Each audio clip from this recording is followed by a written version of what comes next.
If you want to learn this tune in the real book, you'll have to do this. 1 and 2 and 3 and 4 and 1, 2, 3. 1 and 2 and 3 and 4 and 1, 2, 3. Repeat after me. 1 and 2 and 3 and 4 and 1, 2, 3. 1 and 2 and 3 and 4 and 1, 2, 3. Hey, I'm Ron Drotos. Welcome to my Journey Through the Real Book, number 120, and this is the tune Follow Your Heart by the guitarist John McLaughlin. And that's what this is. It's in 11/8 time. 1, 2, 3, 4, 5, 6, 7, 8, 9, 10, 11. 1, 2, 3, 4, 5, 6, 7, 8, 9, 10, 11. 1 and 2 and 3 and 4 and 1, 2, 3. And the reason he wrote it in, well, I don't know exactly the reason he wrote it in 11/8, but I do know he is interested in Indian music. East Indian music from India, Indian classical music, which has these kinds of compound meters and what we would consider odd time signatures. And it's really cool once you get into it. You know, it's a rock ballad from 1970. This is around the time that McLaughlin was playing with Miles Davis. They were exploring bringing jazz into rock and rock into jazz and all that. And this is a rock ballad. So it's basically, instead of going one in 4/4. If this was in 4/4, it would sound like this. 1, 2, 3, 4. 1, 2, 3. But instead, it's this. 1, 2, 3, 4. 1, 2, 3. 1 and 2 and 3 and 4 and 1, 2, 3. 1, 2, 3, 4. 1, 2, 3. 1, 2, 3, 4. 1, 2, 3. 1, 2, 3, 4. 1, 2, 3. 1, 2, 3.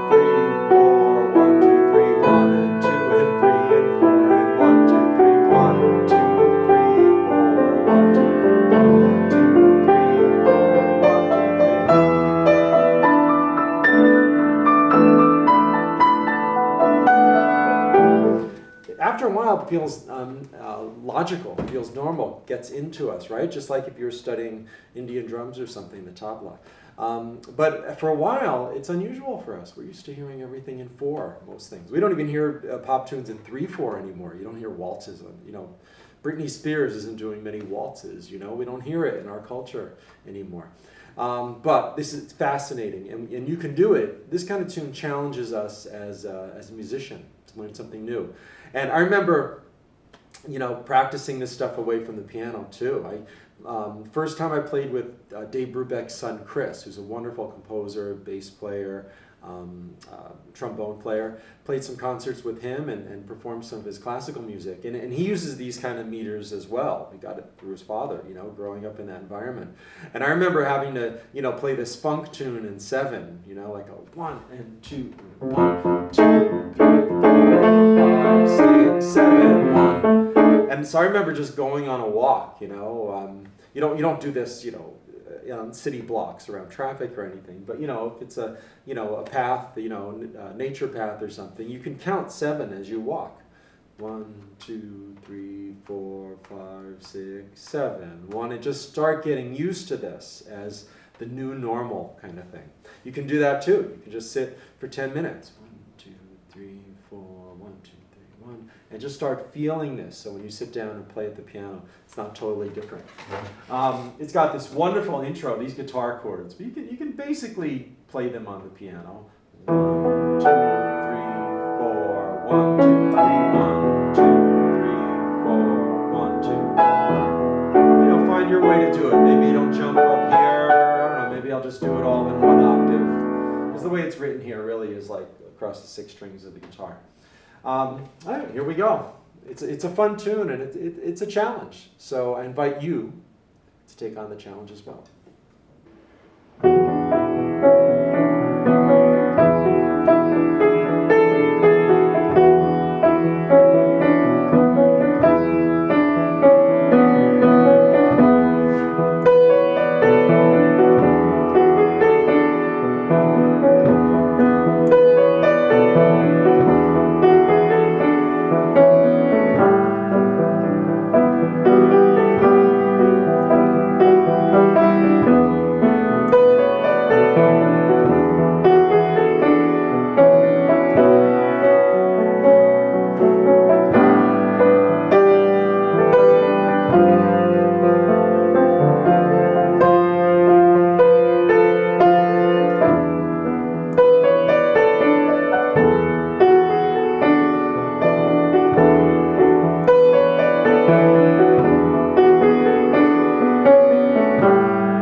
It's fun, you know, especially after you get over that learning curve. You know, I've been living with it. This wasn't a tune that I grew up playing.